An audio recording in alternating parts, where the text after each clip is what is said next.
Shalom, halo anak-anak, para remaja, pemuda, bapak, ibu, oma, opa, seluruh jemaat dan simpatisan GKI Citraland, serta semua yang saat ini bersekutu bersama secara daring.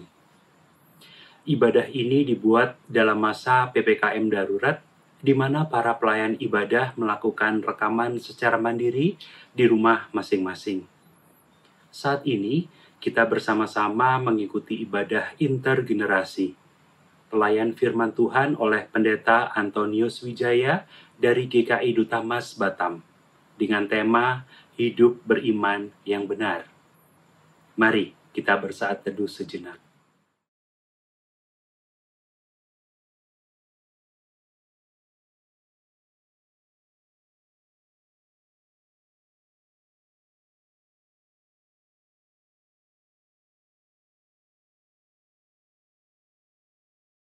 Allah yang memanggil kamu kepada persekutuan dengan anaknya Yesus Kristus Tuhan kita adalah setia.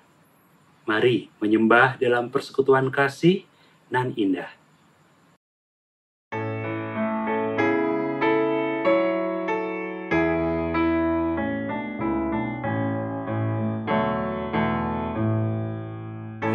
Muliakan Tuhan Allah, muliakan Tuhan Allah, muliakan pimpinannya dan kasih sayangnya.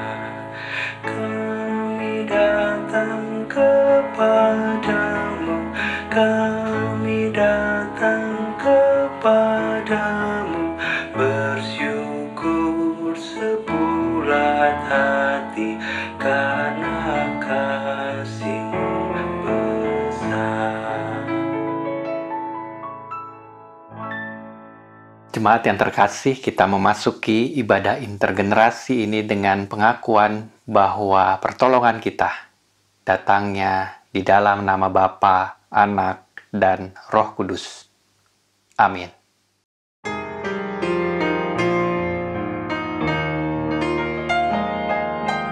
Amin, amin, amin,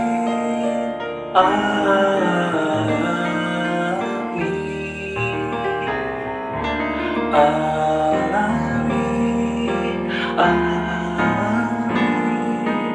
amin.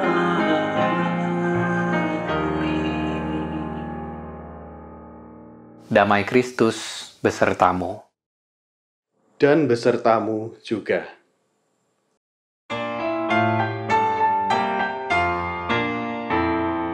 Duduk senang, berjalan senang, di mana-mana hatiku senang. Sejak Yesus tolong saya, hatiku selalu senang. Duduk senang, berjalan senang, di mana-mana hatiku senang. Sejak Yesus tolong saya, hatiku selalu senang. Jemaat terkasih, marilah kita mengakui dosa di hadapan Allah. Jemaat diberi kesempatan berdoa secara pribadi.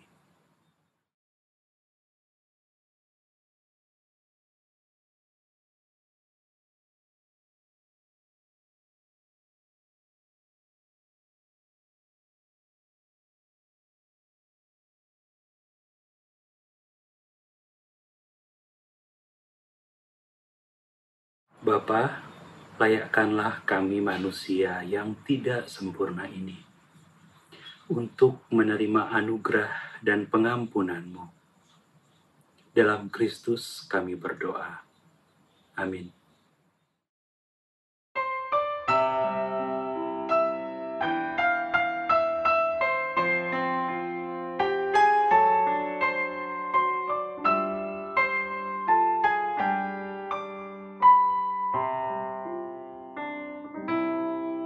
Meski tak layak di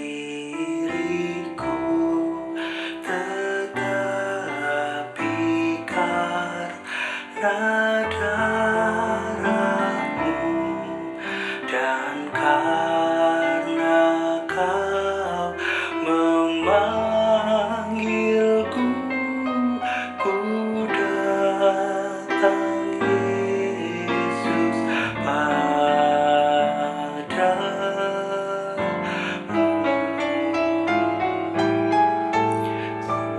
Bagaimana agaknya jiwaku sungguh bercela, darahmu-lah pembasuhnya, ku datang Tuhan padamu.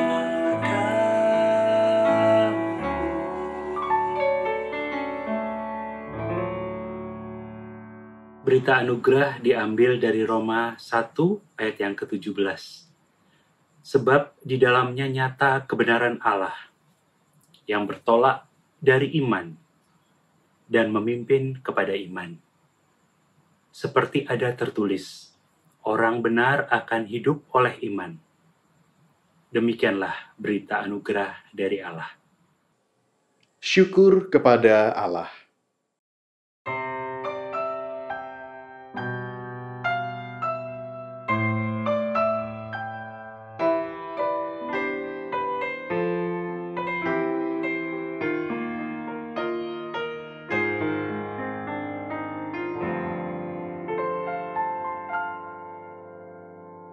Bapa, kau setia, takkan meninggalkan, dan ku percaya Engkau milikku dan ku milikmu. Kerinduanku tinggikan namamu, karena ku tahu Engkau dalamku dan ku dalammu. Ubah hatiku seputih hatimu, setulus salibmu, kasihmu Tuhan. Biar mataku seperti matamu, pancarkan kasihmu, ku mau jadi sepertimu. Ubah hatiku seputih hatimu, setulus salibmu, kasihmu Tuhan. Biar mataku seperti matamu, pancarkan kasihmu, ku mau jadi sepertimu. Ku mau jadi sepertimu.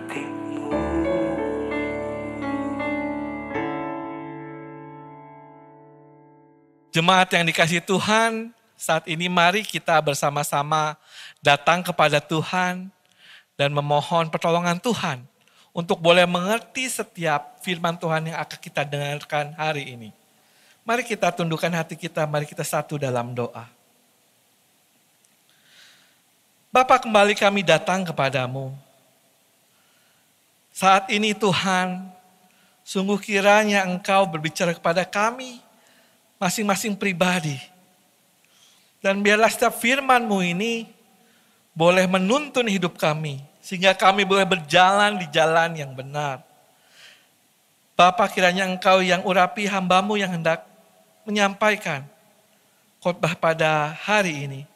Biarlah apa yang hamba-Mu katakan ini semua seturut dengan kehendak-Mu.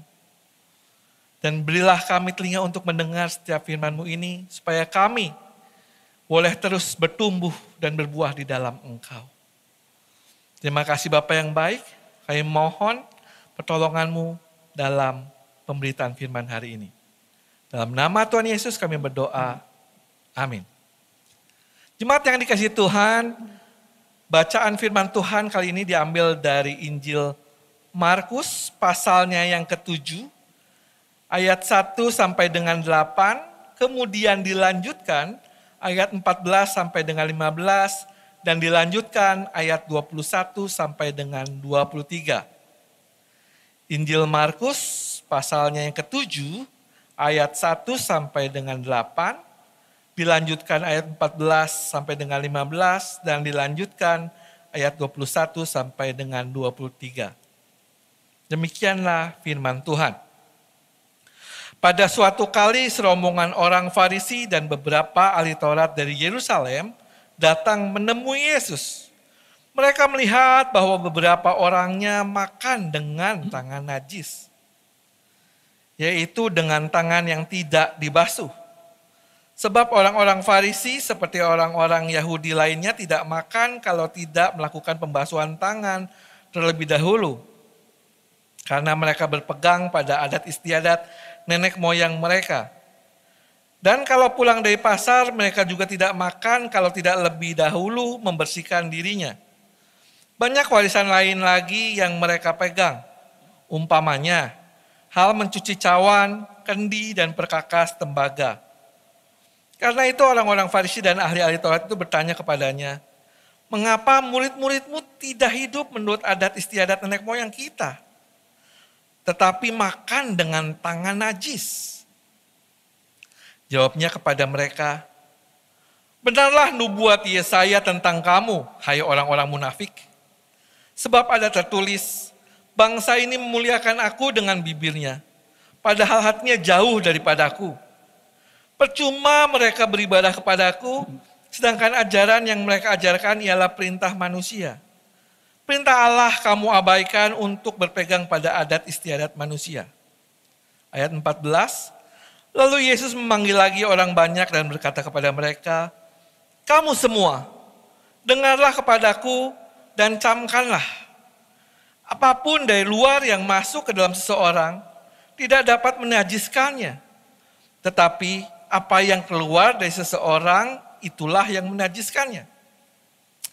Ayat 21, sebab dari dalam, dari hati orang timbul segala pikiran jahat, percabulan, pencurian, pembunuhan, perzinahan, keserakahan, kejahatan, kelicikan, hawa nafsu, iri hati, hujat, kesombongan, kebebalan. Semua hal-hal jahat ini timbul dari dalam dan menajiskan orang. Demikianlah firman Tuhan. Berbahagialah setiap kita yang mendengarkan firman Tuhan, memeliharanya serta melakukannya dalam kehidupan kita sehari lepas sehari. Haleluya. Haleluya, haleluya, haleluya.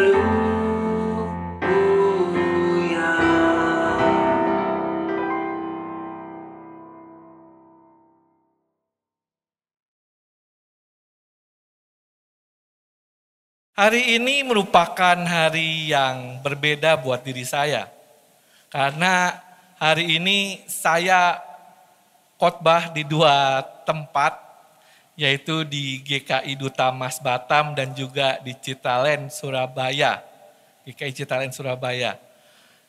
Nah Bapak Ibu, kalau zaman dulu tidak mungkin kita bisa melakukan ibadah bersama seperti ini. Karena biasanya kan harus pergi ke satu tempat gitu ya. Tapi sekarang saya bisa berada di 2 gereja, di Batam dan di Surabaya. Dan saudara terkasih, kami dari seluruh jemaat GKI Duta Mas mengucapkan salam kepada GKI Citalen Surabaya. Bersyukur kita bisa beribadah bersama. Dan Pendeta Samuel itu merupakan kakak tingkat saya yang melayani di GKI Citalen Surabaya. Jadi dia itu ibaratnya kalau buat saya itu dia seperti pembuka jalan buat saya. Ketika dulu saya hendak kuliah teologi, dia yang mengajak saya untuk kuliah di Duta Wacana. Hingga akhirnya di asrama, dia berbagi kamar dengan saya. Dia membukakan jalan saya ke sana. Kemudian ketika saya praktek di Jakarta, dia ada di sana. Ketika saya praktek jemaat di GKI Krian gitu ya, dia ada di GKI Citalen. Dan saya ketika praktek di GKI Krian, kadang-kadang setiap waktu libur saya suka menginap di GKI Citalen di tempatnya Pendeta Samuel. Ya. Oke, baik Bapak Ibu sekalian, sebelum kita melihat lebih dalam firman Tuhan kita pada hari ini, saya ada sebuah cerita. Jadi kisahnya ketika itu di sebuah desa hidup seorang pendeta tua yang sangat baik dan juga bijaksana. Wah, dia ini sangat dihormati nih oleh para penduduk desanya. Suatu ketika dia sedang berjalan-jalan, dia menemui seekor anak kucing yang terlantar dan hampir mati. Kemudian karena belas kasihnya yang tinggi, kemudian akhirnya anak kucing ini dia pelihara. Dan akhirnya setiap kemana pendeta tua ini berada, kucing itu selalu ada di sisinya. Namun kemudian hari berganti hari, tahun berganti tahun. Suatu ketika pendeta tua ini sakit keras dan sehingga ketika menjelang ajalnya dia memanggil jemaat di sana dan berpesan. Kemudian dia berpesan pada jemaatnya seperti ini. Kalian ini harus hidup penuh dengan kasih. Sama seperti aku juga mengasihi kucing ini. Dan akhirnya pendeta tersebut meninggal. Dan ketika setelah pendeta itu meninggal, ternyata jemaat di desa itu mengikuti dan mengingat dan melaksanakannya apa yang dipesankan oleh pendeta tua ini. Dan setelah bertahun-tahun kemudian, akhirnya jemaat di desa itu, orang-orang di desa itu, mereka semua penuh dengan kucing. Jadi bukan penuh dengan kasih gitu ya, penuh dengan kucing. Bahkan terjadi perdagangan kucing secara besar-besaran. Karena di desa itu akhirnya ada aturan bahwa setiap orang harus memiliki kucing supaya hidupnya penuh dengan kasih. Dan barang siapa tidak memelihara kucing, dia akan diusir dari desa tersebut. Ketika ada bayi yang lahir, maka harus memelihara kucing yang baru. Kalau ada orang yang memiliki alergi gitu terhadap kucing dan tidak bisa memelihara kucing, akhirnya mereka diusir keluar dari desa tersebut. Nah, sebetulnya apa sih yang salah dari cerita ini? Nah, tentu saja kita bisa mulai menebak ya bahwa yang salah adalah pemaknaan dari kata-kata pendeta ini. Ya, pendeta ini disalahartikan oleh jemaatnya. Mereka melakukan hal yang keliru dan menyimpang. Nah, itulah ketika misalnya aturan, hukum, adat istiadat atau tradisi, jika tidak dimaknai dengan benar, maka hanya akan jadi aturan manusia yang bersifat legalis. Sehingga bisa dipakai untuk menghakimi seseorang. Menyatakan orang ini benar atau tidak. Nah, saudara yang terkasih, tentu saja ini sangat berbahaya kalau sudah seperti ini. Nah, dalam kehidupan beriman kita pun, sebetulnya kita pun harus melihat dengan baik dan benar. Jangan sampai kita memaknai kehidupan beriman kita ini dengan satu hal yang salah, dengan cara yang salah, dengan pola pikir yang salah. Kita pikir selama ini yang kita lakukan kehidupan beriman kita sudah benar. Namun ternyata sebetulnya masih salah. Nah, oleh karena itu kalau kita lihat dari bacaan kita, bagaimana sih caranya supaya kita dapat hidup beriman dengan benar? Nah, yang pertama adalah memahami firman Tuhan. Kegagalan ahli Taurat dan orang Farisi karena mereka tidak benar-benar mengerti apa maksud dari firman Allah. Kita lihat secara seksama. Konflik yang terjadi antara Yesus dengan ahli Taurat dan juga orang Farisi ini. Jadi ceritanya pada saat itu ini Yesus dan murid-muridnya ini ada di Genesaret. Ketika itu datang serombongan ahli Taurat dan orang Farisi untuk bertemu dengan Yesus. Dan orang Farisi dan ahli Taurat ini dari Yerusalem. Saudara, jangan berpikir bahwa kedatangan mereka ini secara kebetulan gitu ya, ketika mereka jalan-jalan di Genesaret kemudian melihat Yesus, dia datang. Tidak. Mereka khusus diutus dari Yerusalem. Bayangkan jaraknya adalah dari Yerusalem ke Genesaret itu 150-an kilometer lebih. Jadi zaman dulu kan juga belum ada mobil ya, jadi kebayang. Waktu tempuhnya itu sangat lama dengan kendaraan yang ada saat itu. Jadi mereka memang sengaja diutus untuk datang cari tahu tentang Yesus. Nah, tentu saja memang bagi ahli Taurat dan orang Farisi ini keberadaan Yesus ini cukup membuat mereka terancam. Apalagi kewibawaan Yesus ini banyak mempengaruhi orang-orang banyak. Ya, jadi mereka datang ke sana bukan mencari konfirmasi, tapi mereka hendak mencari apa yang bisa disalahkan dari Yesus. Karena kan Yesus omongannya kan keras ya. Seringkali dia menyinggung tentang orang Farisi, ahli Taurat. Dan akhirnya mereka mencari ini celah nih apa nih yang bisa buat dipakai untuk menyerang Yesus. Apa yang bisa mereka lakukan untuk mempersekusi Yesus gitu ya, untuk bisa lihat ada pelanggaran nggak. Sehingga kan kalau ada pelanggaran, jadi Yesus nanti namanya bisa jatuh. Dan akhirnya kewibawaan mereka bisa naik lagi, terangkat lagi.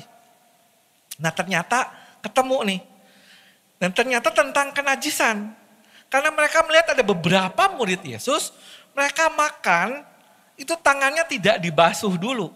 Dan memang menurut adat istiadat orang Yahudi, bahwa kalau mereka makan dengan tangan yang tidak dibasuh itu najis gitu ya. Seolah-olah seperti suatu hal yang wajar kan ya. Kalau makan memang ya harus cuci tangan dulu. Kebudayaan kita pun juga seperti itu. Tapi Bapak Ibu Saudara, ini bukan masalah tentang higienis seperti apa yang kita alami sekarang. Bukan tentang kebersihan, apalagi kan sekarang COVID-19 ya, kita harus cuci tangan satu hal yang wajib gitu. Bukan karena itu, bukan karena untuk kebersihan alasannya. Nah kita mesti lihat. Jadi pada awalnya hukum itu diberikan kepada imam sebelum mereka masuk ke dalam kemah perjanjian.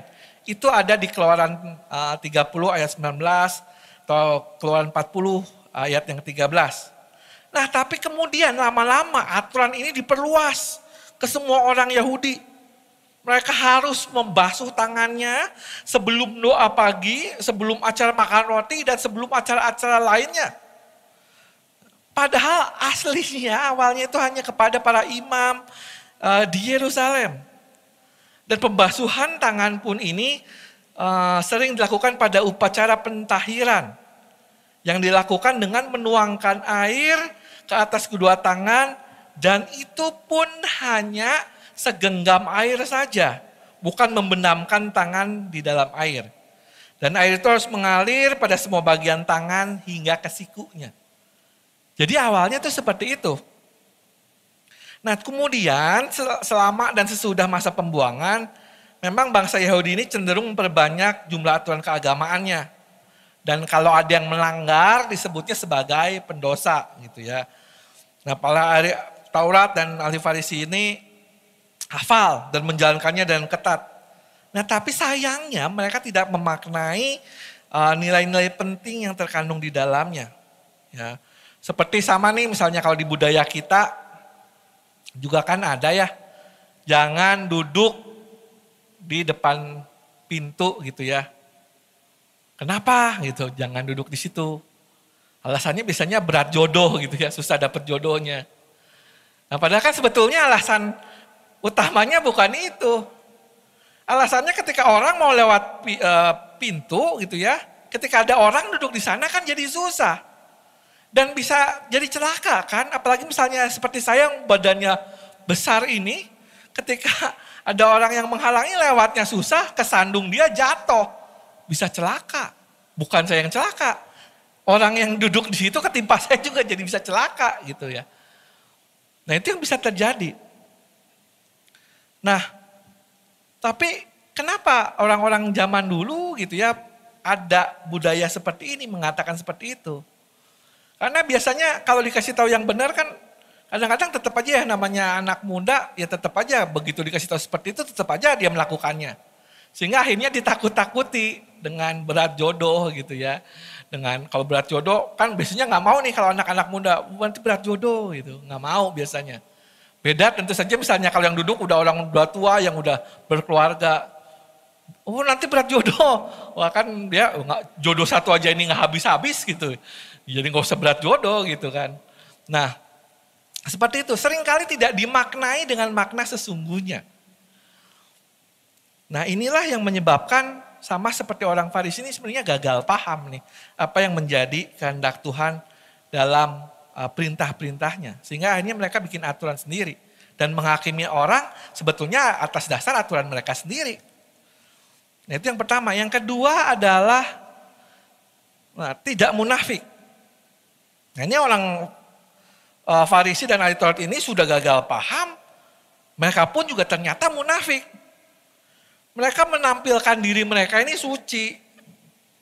Oh, kemudian tindakannya sepertinya mencerminkan taat terhadap seluruh hukum Taurat gitu ya. Nah tapi sebenarnya kan Yesus tahu apa yang dalam hati diri mereka. Bahwa mereka itu hanya menjalankan aturan doang supaya kelihatan orang itu kelihatan baik aja. Tapi dalam diri mereka tidak seperti itu. Makanya Yesus dikatakan pada ayat ke-6 bahwa kamu ini orang-orang munafik, hai kamu orang-orang munafik. Dia bahkan mencantumkan ayat dari Yesaya 29 ayat 13. Bangsa ini memuliakan aku dengan bibirnya padahal hatinya jauh daripada aku. Ya memang pada zaman Yesaya juga terjadi seperti itu. Orang Israel memang beribadah kepada Tuhan. Mereka taat kepada Tuhan. Tapi hanya sebatas ritual saja, sebatas formalitas. Kejahatan masih mereka lakukan. Penindasan kepada bangsa sendiri mereka masih lakukan. Nah itulah orang-orang munafik yang dimaksudkan oleh Yesus. Dan ini juga Yesus tujukan kepada ahli Taurat dan orang Farisi. Sebetulnya contohnya ada di ayat 9 sampai 13, cuman tadi kita tidak baca. Nah, cuman saya akan jelaskan sedikit. Bahwa kalau ada nih orang yang dia menyisihkan uangnya yang untuk merawat orang tuanya, tapi uang ini kemudian dia pakai untuk mempersembahkan korban. Nah, maka orang tersebut ini tidak usah mengusahakan sesuatu lagi untuk memelihara orang tuanya. Jadi ketika ia dipersalahkan karena tidak merawat orang tuanya, ya uangnya sudah saya pakai nih buat korban. Ya sudah, nggak bisa disalahkan. Nah tentu saja kan ini tidak benar. Nah kalau seperti ini apakah Tuhan senang itu dengan persembahan orang tersebut yang memberikan korban tapi tidak memelihara orang tuanya? Ya tentu saja kan tidak. Nah ini yang mereka lakukan.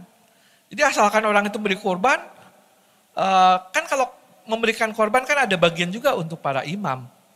Nah mereka ya sudah nggak apa-apa. Ya, kalau orang tuanya nggak dirawat ya sudah nggak apa-apa. Membiarkan praktek-praktek seperti itu.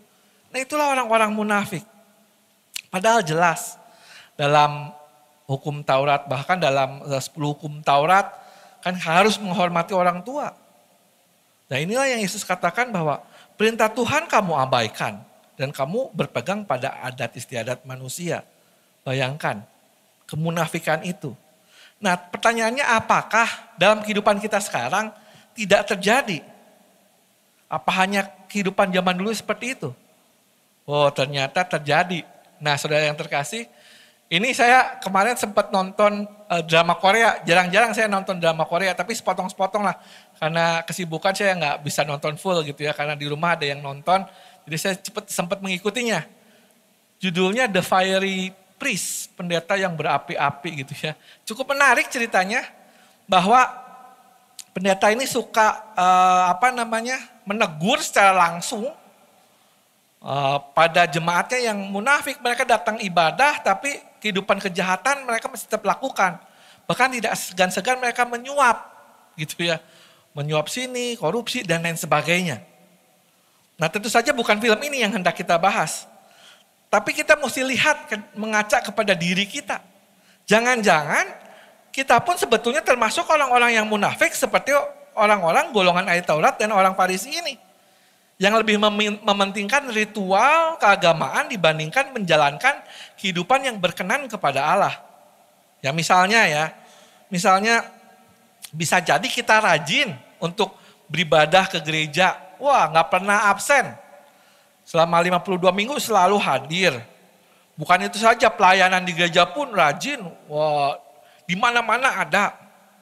Nah tapi ketika pelayanan di rumah, sering berantem sama pasangan, ribut sama anak, ribut sama orang tua, tidak mempedulikan saudara kita yang kesusahan, kemudian membuat sakit hati anggota keluarga.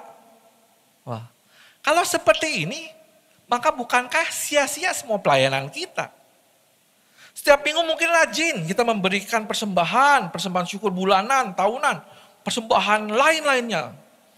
Namun, kalau kita masih mencuri uang yang bukan hak kita, kita tidak peduli terhadap penghasilan karyawan kita atau pegawai kita, bahkan kita menekan hidup mereka yang susah. Nah, apakah persembahan kita ini berkenan di hadapan Tuhan? Rajin mendengar khotbah, rajin baca Alkitab setiap hari, namun tidak mempraktekannya, ya apa gunanya?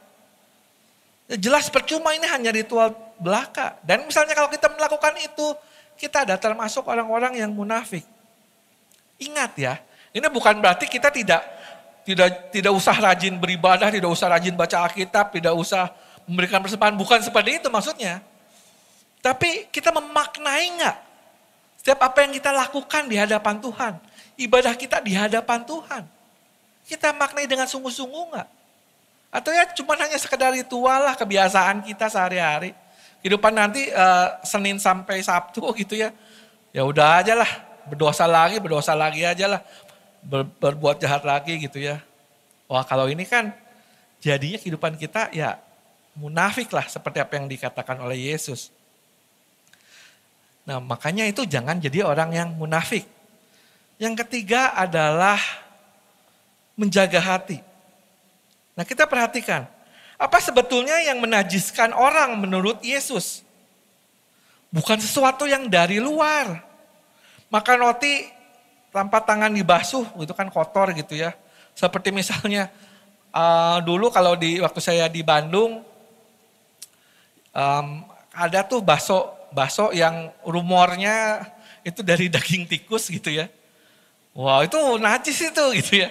Tapi kan kalau kita nggak tahu ya gimana, udah kemakan gitu ya. Dan kita doakan sama Tuhan ya pasti jadi tahir sih. Jadi kudus gitu ya. Nah dalam kehidupan kita bukankah kita seringkali berhadapan dengan kekotoran-kekotoran yang ada di dalam dunia ini. Dan masuk ke dalam kehidupan kita. Tanpa sebetulnya tanpa kita sadari dan sebenarnya kita nggak minta. Tapi ada saja gitu ya. Seperti orang yang menawarkan bagaimana kalau kamu kasih persenan gitu ya, supaya kamu bisa memarkup anggaran, menaikkan anggaran supaya nanti kamu dapat komisi gitu ya, seperti hal seperti itu gitu ya, yang tanpa diketahui perusahaan tempat kamu bekerja. Dan kekotoran-kekotoran itu datang kepada kita. Dan itu sebetulnya yang perlu kita waspadai bukan hal tersebutnya, karena itu kan di luar kendali kita. Yang perlu kita waspadai adalah respon kita terhadap kekotoran tersebut. Karena seperti apa yang Yesus katakan, sebetulnya yang kotor itu, yang menajiskan kita itu, yang keluar dari dalam diri kita. Pikiran jahat, percabulan, pencurian, pembunuhan, perjinahan, keserakahan, kejahatan, kelicikan, hawa nafsu, iri hati, hujat, kesombongan, dan kebebalan. Inilah, jadi ketika kita melihat suatu hal yang kotor, respon kita bagaimana? Hati kita gimana? Jangan sampai hati kita hanya dipenuhi dengan pikiran jahat, sehingga akhirnya kita memberi respon yang tidak baik dan tidak benar. Nah karena itu kita perlu menjaga hati kita. Nah bagaimana caranya menjaga hati kita? Sebagai manusia yang berdosa, tentu saja kita mengalami kesulitan dalam menjaga hati kita untuk tetap bersih. Wah, terus lalu bagaimana? Bukankah kita sudah ditebus oleh Yesus? Betul. Karena itu kita harus terpaut hati kita kepada Tuhan, kepada Yesus. Ketika kita mengalami berbagai macam masalah, berbagai macam kekotoran yang ada dalam dunia, jangan lupa diri kita harus diisi dengan firman Tuhan. Dan untuk itulah kita praktekkan firman Tuhan dalam menghadapi segala kekotoran yang ada dalam hidup kita. Hati kita perlu dibentuk oleh Tuhan untuk bisa menghadapi segala macam kekotoran.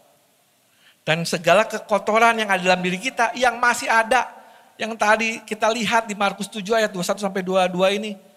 Mari kita sama-sama perangi dengan bantuan Roh Kudus. Kita berjuang bersama-sama dengan Tuhan. Dan kita bisa melewati itu semua. Karena Yesus sudah menebus kita. Dan membantu kita untuk mengalahkan itu semua. Nah, seringkali yang membuat kita kembali jatuh karena kita tidak menjaga hati kita dengan baik. Tiap hari kita perhatikan apakah setiap hari kita isi diri kita, hati kita dengan hal yang baik. Seperti membaca firman Tuhan dan merenungkannya, berdoa kepada Tuhan. Apakah kita isi hal-hal yang baik yang dari Tuhan? Nah, seringkali kita malah cenderung mengisi hal-hal yang tidak baik. Berita-berita yang membuat kita emosi yang lebih dahulu mengkonsumsi pikiran kita gitu ya. Nah, sekarang mari jemaat yang terkasih kita lihat kembali diri kita. Mari kita bertobat jika kita masih kotor hati kita. Kita berbalik, kita sungguh-sungguh memeriksa hati kita. Apakah kita sebetulnya berimannya sudah benar belum ya? Apakah selama ini ketika aku beribadah pada Tuhan, apakah hanya ritual saja? Supaya kelihatan orang Kristen gitu? Atau memang betul-betul saya ingin mengikuti Tuhan. Saya ingin mengikuti Yesus. Mari kita renungkan. Karena mengapa? Karena ketika kita membangun kehidupan iman kita di dalam Tuhan, kita menjalankan hidup iman kita dengan benar, dengan melekatkan hati kita pada kehendak Tuhan, itu akan membuat diri kita menghasilkan suatu tindakan yang benar, yang bisa memberkati banyak orang. Kiranya Tuhan yang menuntun kita semua dalam menjalankan hidup yang benar, hidup beriman yang benar di hadapan Tuhan. Mari kita tundukkan hati kita di dalam Tuhan.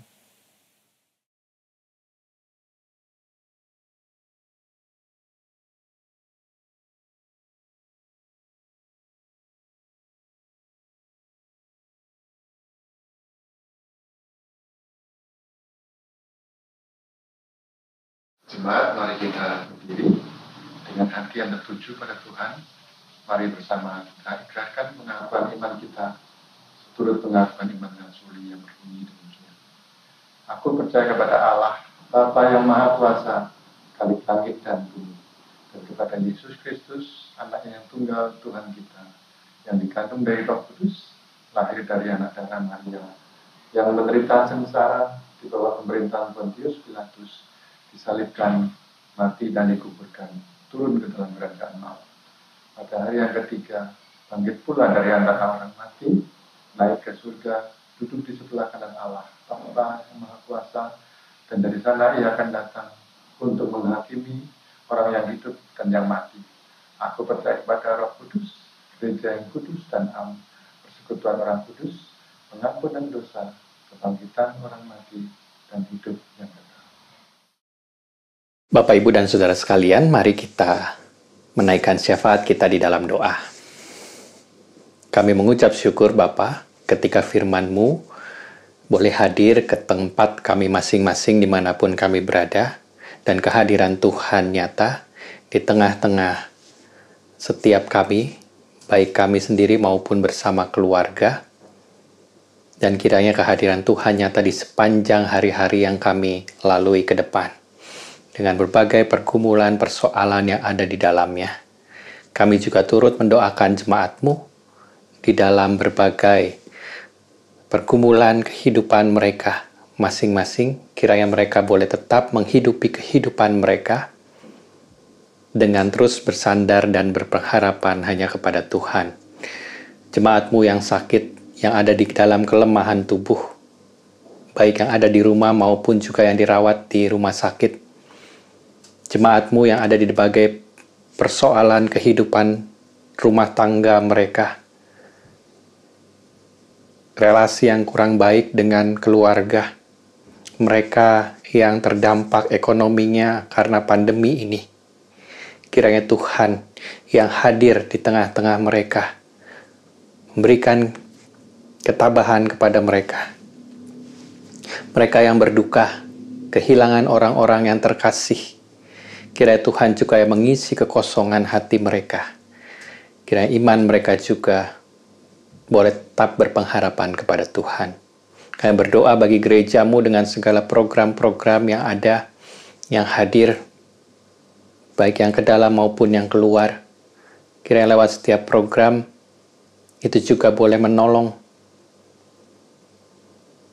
untuk kami terus bertumbuh, mengenal Tuhan lebih baik lagi. Juga menolong orang-orang yang terdampak, sehingga cinta kasih Kristus boleh terus dihadirkan oleh gereja-Mu. Kiranya Tuhan yang mencukupkan gereja-Mu. Kiranya Tuhan juga yang menolong setiap para pelayan yang hadir di dalamnya. Kami berdoa untuk bangsa dan negara kami. Di tengah penanganan kebijakan-kebijakan PPKM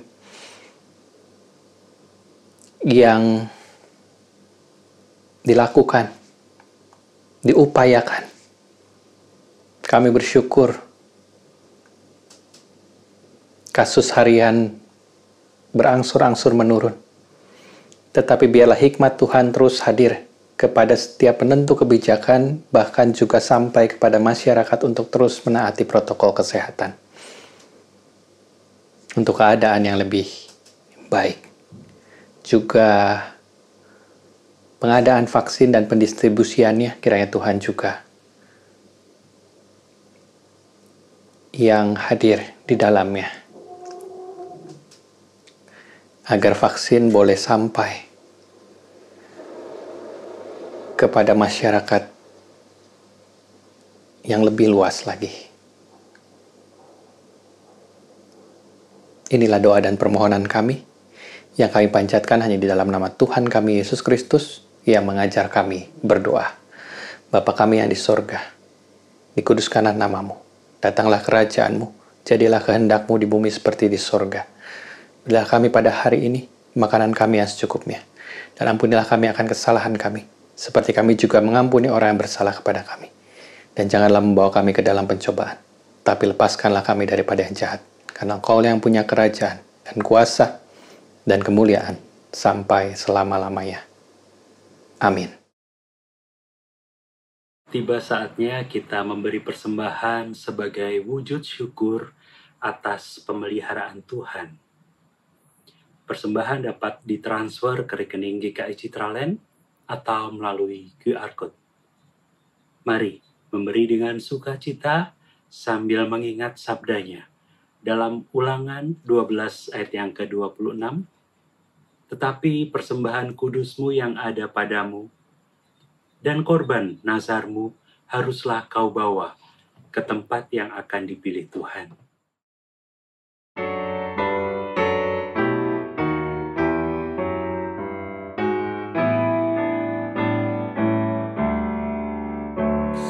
Sekarang bersyukur, hai hati mulut tangan, sempurna dan besar segala karya Tuhan, diberinya kita pun anugerah dan berkat yang tak terbilang, terus semula dan tetap, yang maha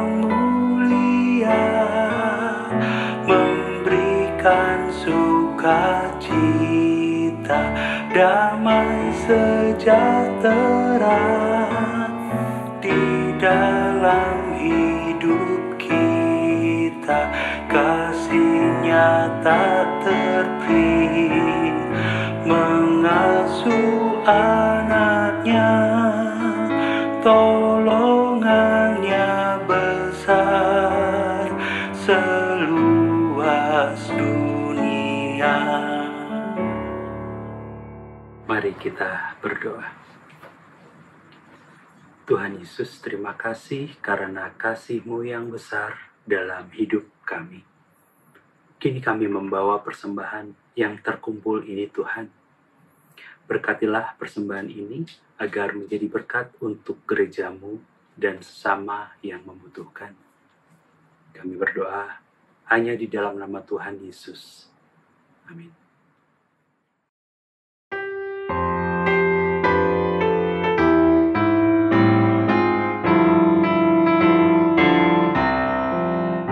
Kita harus membawa berita pada dunia dalam gelap tentang kebenaran dan kasih dan damai yang menetap, dan damai yang menetap. Karena gelap jadi remang pagi dan remang jadi siang terang, kuasa Kristus kan nyatalah, rahmani dan cemerlang. Kita harus bersaksi di dunia tentang kuasa darah kudus. Semoga yang masih sangsi terima Sang Penebus, terima Sang Penebus. Karena gelap jadi remang pagi dan remang jadi siang terang, kuasa Kristus kan nyatalah, rahmani dan cemerlang. Jemaat yang terkasih di dalam Tuhan Yesus Kristus, kembalilah ke dalam kehidupanmu sambil tetap mengarahkan hati kepada Tuhan dan terimalah berkat Tuhan. Tuhanlah penjagamu, Tuhanlah naunganmu di sebelah tangan kananmu. Matahari tidak menyakiti engkau pada waktu siang, atau bulan pada waktu malam. Tuhan akan menjaga engkau terhadap segala kecelakaan. Ia akan menjaga nyawamu. Tuhan akan menjaga keluar masukmu dari sekarang sampai selama-lamanya. Amin.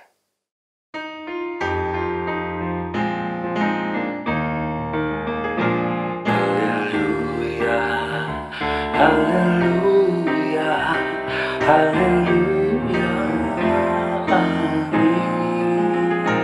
Di setiap kata dan karyaku, haleluya, amin. Haleluya, haleluya, haleluya, di setiap kata dan karyaku, haleluya.